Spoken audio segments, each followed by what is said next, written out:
Human trafficking is happening in our own neighborhoods with children and cell phones.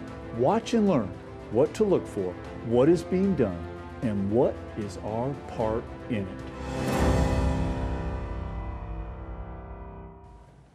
Welcome to Freedom Alive. Many times we may think that child trafficking just happens in other countries, but it's an unspoken epidemic right here in America, in our own communities. For example, Florida is third in the nation for human trafficking, and the average age is between 10 and 13 years.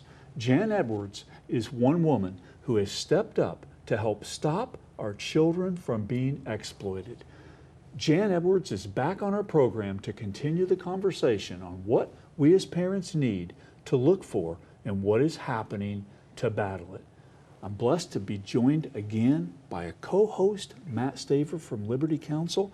And Matt, simply put, our kids are literally under attack. Yeah, they really are. And the good thing is that Jan is out there helping to empower communities and children. In fact, she has some powerful testimonies of a child that came to a classroom presentation that she did, and then later on said that she saved her life because of what she had experienced in being a target of human trafficking.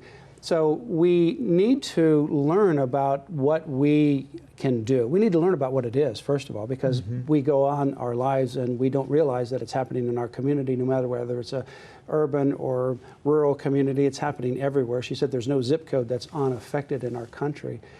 Learn about how to identify what the behaviors look like in our children and our communities, but also as children, learn how to protect themselves. And she gives great information and examples about taking back the dinner table, taking back time for conversation, looking at the issues of how to limit access to online things that could be tempting, where they're not reaching out necessarily, people are reaching out to them. And they're being drug in, groomed, no matter where they're located, into this trafficking. And you have to look out for those behavioral characteristic changes to be able to help. There's also other ways, however, and that is with regards to federal legislation. And so she talks about that, or will talk about that in this program, with respect to how we can be involved both on a state level but also on a national level for legislation that would protect against this incredible epidemic of child exploitation. So much information to bring you. It's our delight to do it. Our Freedom Alert is next. The battle for unborn life continues in Kentucky. I'm Matt Staver, co-host of Freedom Alive. The Kentucky Supreme Court recently heard oral arguments over whether the state's pro-life laws should remain in place while a legal challenge continues in court. The legal challenge before the state Supreme Court was filed in a circuit court by Kentucky's 2 pro-abortion facilities after the state's trigger law and 6-week abortion ban became law. The decision before the Kentucky Supreme Court is whether to reinstate an injunction against the trigger and 6-week bans that will last until the state's judicial system reaches a decision about whether those laws are unconstitutional. If the court blocks the bans, that would temporarily restore abortion access in the state. Liberty Counsel filed an amicus brief in this case to support the pro-life laws on behalf of African Americans and Hispanics who are clearly targeted by abortion. Up next, Matt's interview with Jan Edwards. Our special guest is Jan Edwards. She is the founder of Paving the Way Foundation, and your ministry started after 2013 when you visited Ethiopia and your eyes were open to human trafficking, particularly for children, child exploitation. And Paving the Way Foundation helps communities and families and young people, all ages, frankly, to understand the issue of this sex child exploitation and how to deal with it. Right. So I know you give a lot of seminars around the country, even around the world.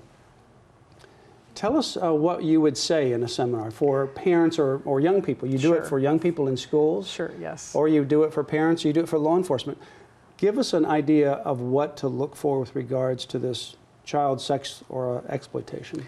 Sure. So I'm going to back up and go just a smidge before that and kind of give, so we can lay some groundwork and some context for what our kids are really dealing with. So the past summer, we worked very closely with Boys and Girls Club of Central Florida, and we came in and educated during their summer programs. And we used a really great film called I Am Little Red. It's a short animated film produced by the same people that did I Am Jane Doe, which helped us pass FOSTA SESTA several years ago. That video we sent to all the representatives, and that's what opened people's eyes about what was happening.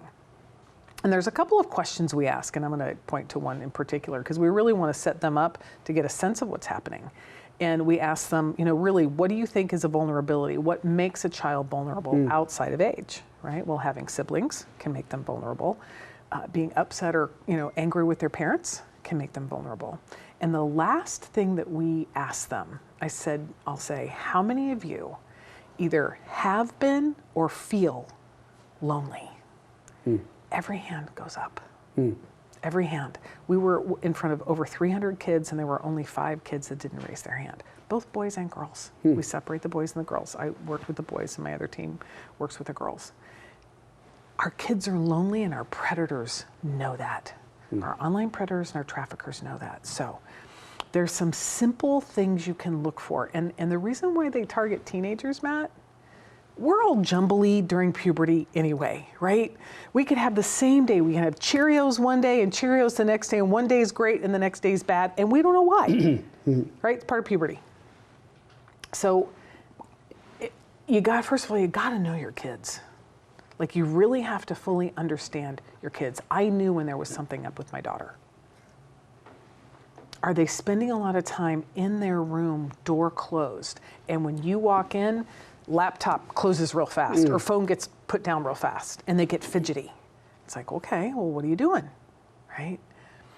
Change of clothing, going from conservative to a little bit more provocative, going from introverted to extroverted, like overly extroverted, becoming very secretive. Seems like it'd almost be the opposite, that you would become introverted, but it's the introverted to extroverted. Yes, well, that's one sign. It can go the other way too. Where you close up. Yes, we work with several survivor thrivers. So basically warriors. a change in your behavior that's pretty visible. Dramatic. A drop in grades for kids. You want to look at, you've got an A student and all of a sudden they're getting C's and D's. What's going on? And it's not because they don't understand math. Sleeping in class. For teachers, sleeping in class, it's a big deal. Our kids are dealing with stuff. If they're up all night on this, that's when they're getting their sleep, right? And then having a new set of friends that you've never really met before, and they don't come around. They go to their house. So we always tell parents, you got to know where your kids are. And there's a difference between a helicopter parent and a stealth parent. I'm a fan of stealth. So your kids know you're there, right? So they know if they get in trouble, you've got their back, but you're not just hovering. But you're in the background. You're not just hovering. And I think the biggest thing for parents really to get is everybody's got to put devices down and spend time with one another. Because once you're together, you're going to start to notice those little nuances that you wouldn't have noticed before. You've got your kids overcommitted, and then when they're not overcommitted, they're on this thing. You don't really get to know your children. But if you can get to know your children over time and create that safe space for them, that gives them the opportunity to come talk to you.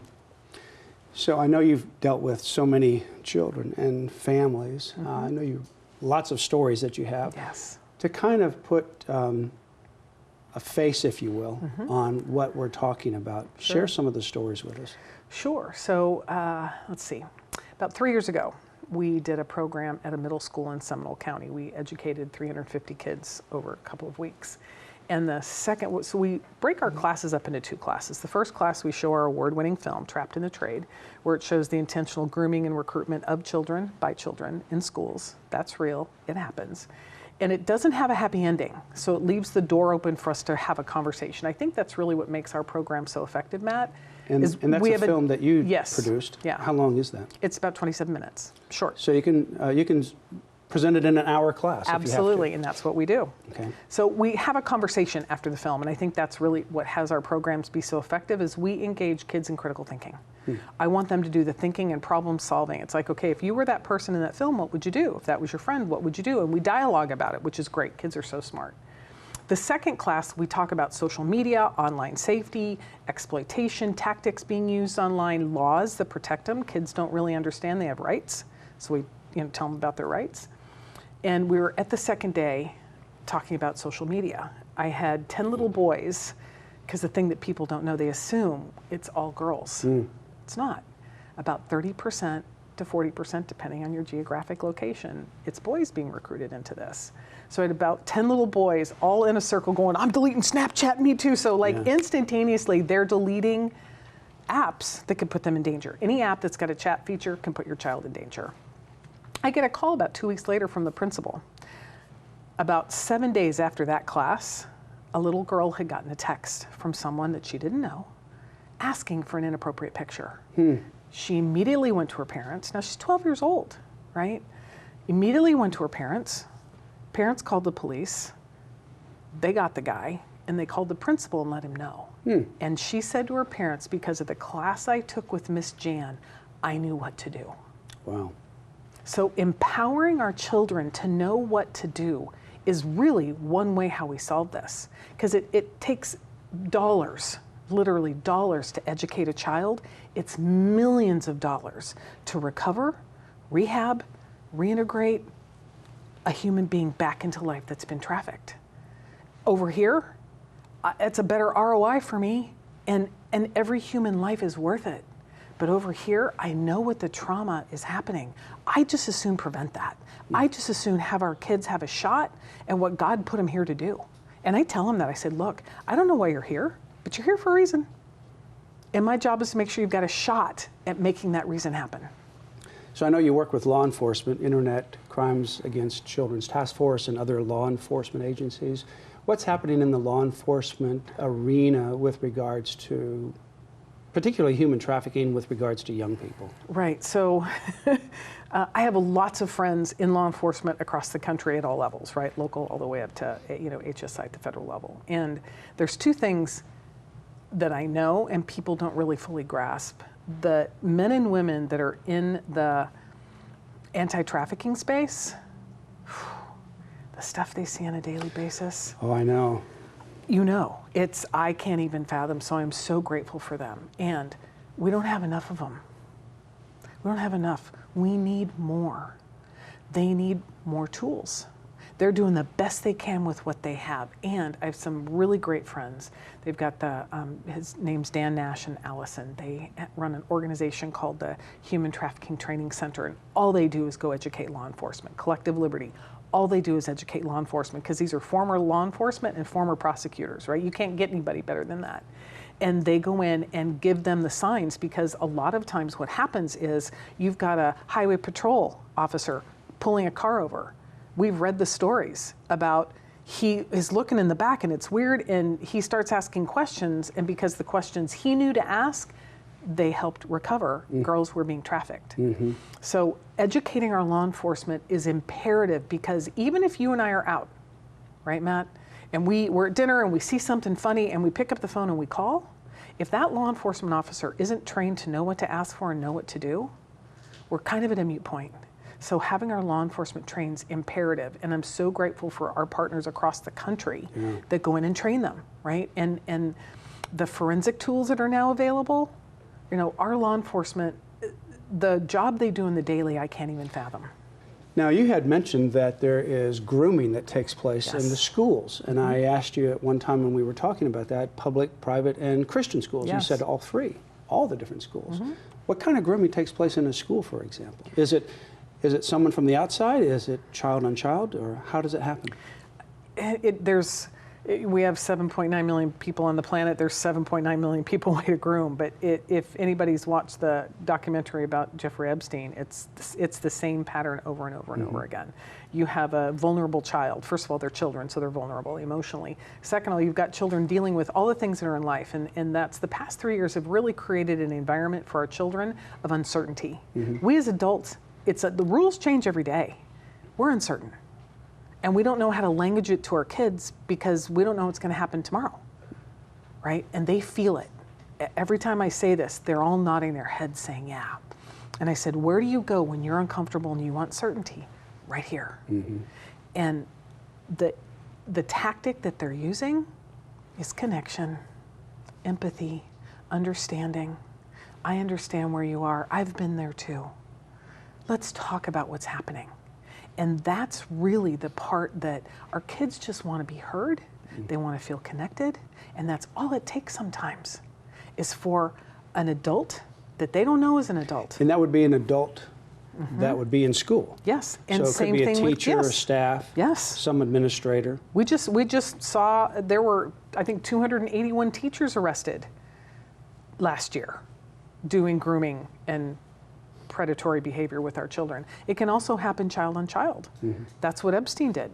Epstein used underserved communities, empowered them, paid them, and said, hey, if you Made bring them me feel other very girls, special. yeah, And then you they bring, would bring in other yep. girls. Look, we all want to be loved, and we all want to feel part of something, a gang, a group, an organization, something, and we want accolades.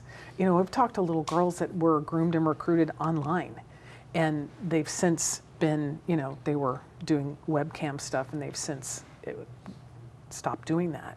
But they say they still miss being appreciated, all the acknowledgement, being showered with compliments.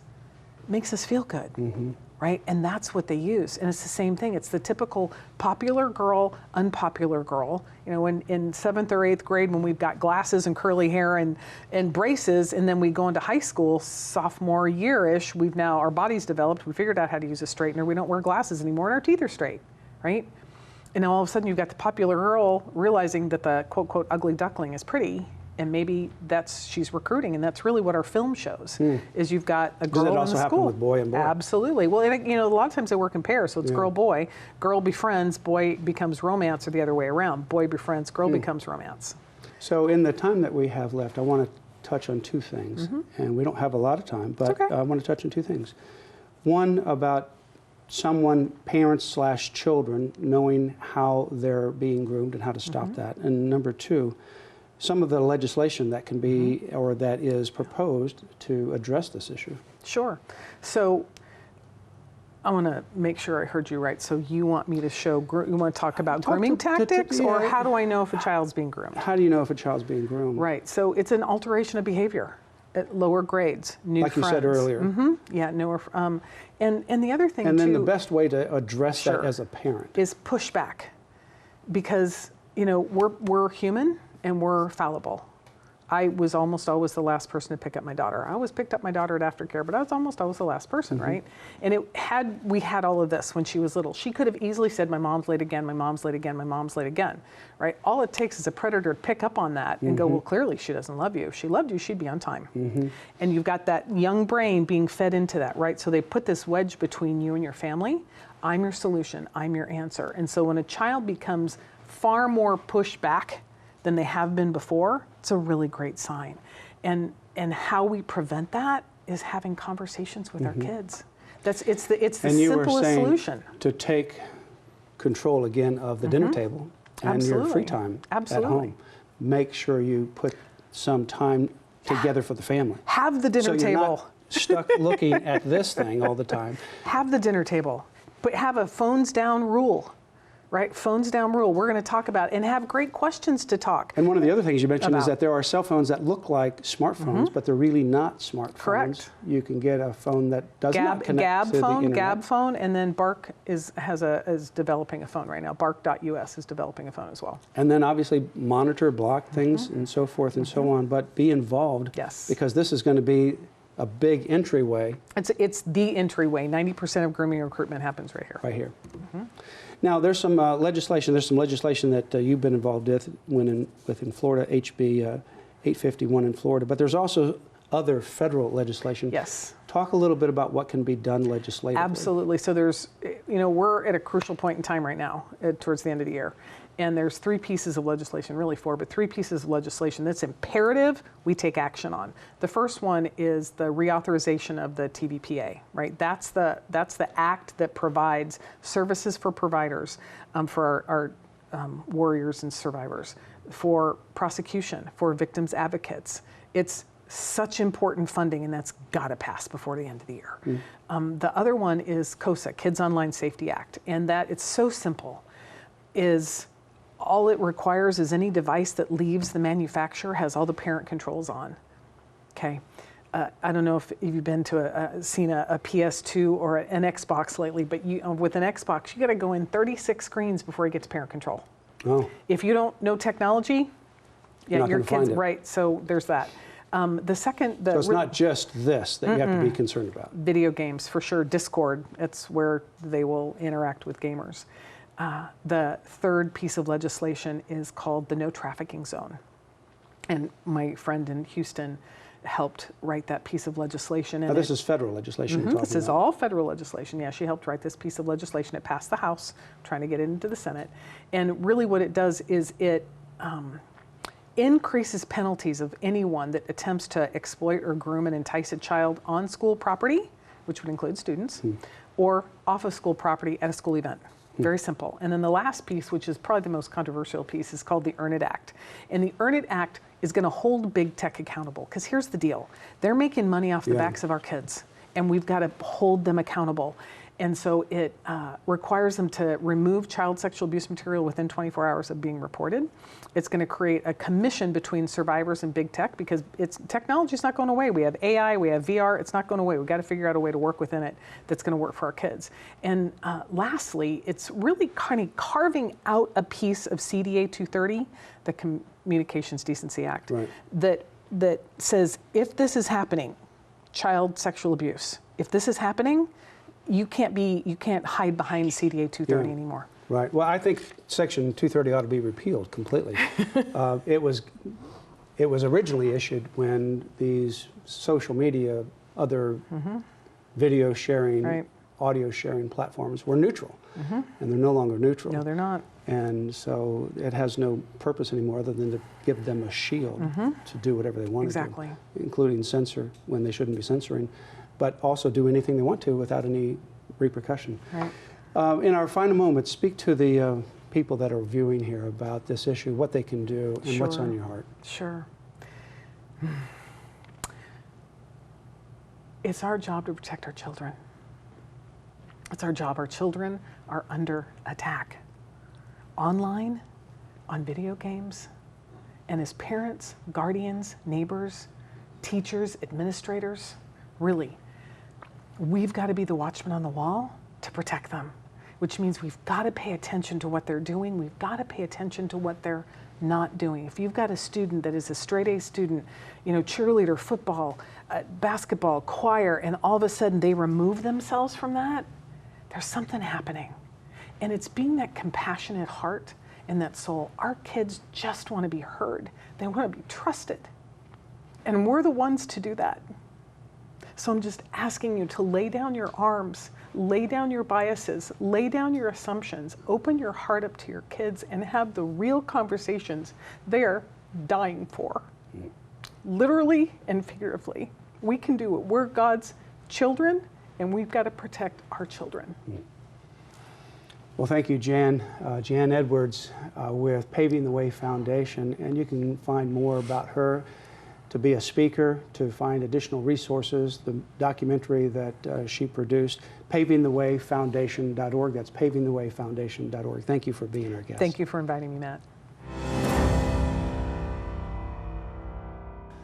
Matt, that information is simply chilling, really. And whether at home you're a parent, a grandparent, or you just have children in your lives, there is such a need to know more about this issue.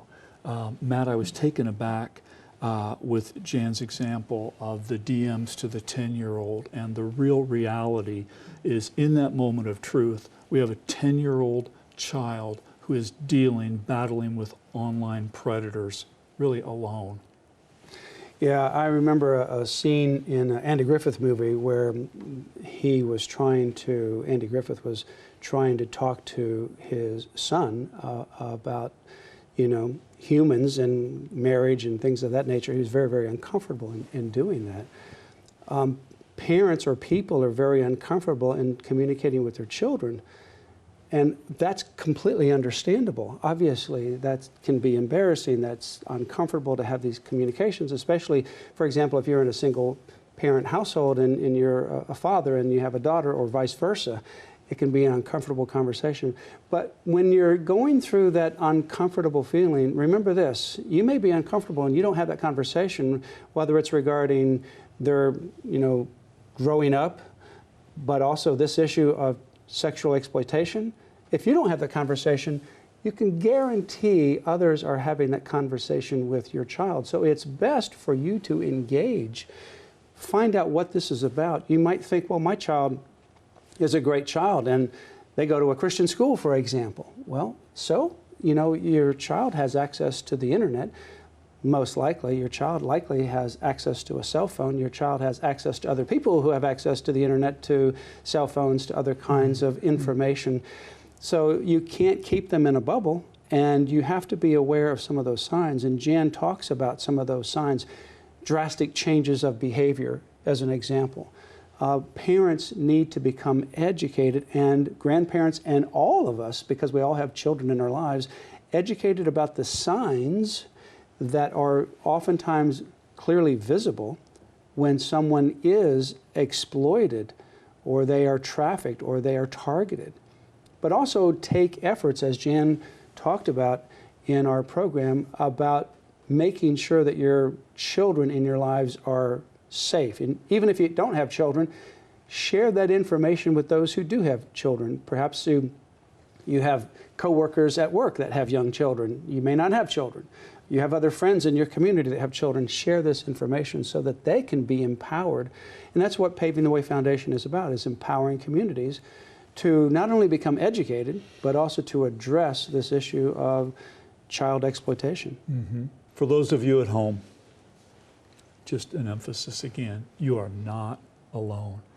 We have tried to bring you so much information, so many resources. There's websites, we'll put them up again.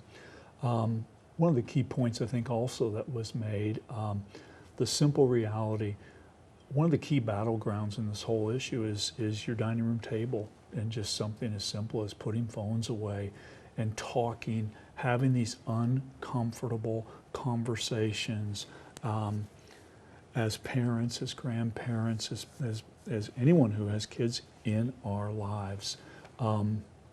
It's our job to protect them, as both Jan and Matt described, and it's something that we just need to continually step into in that role.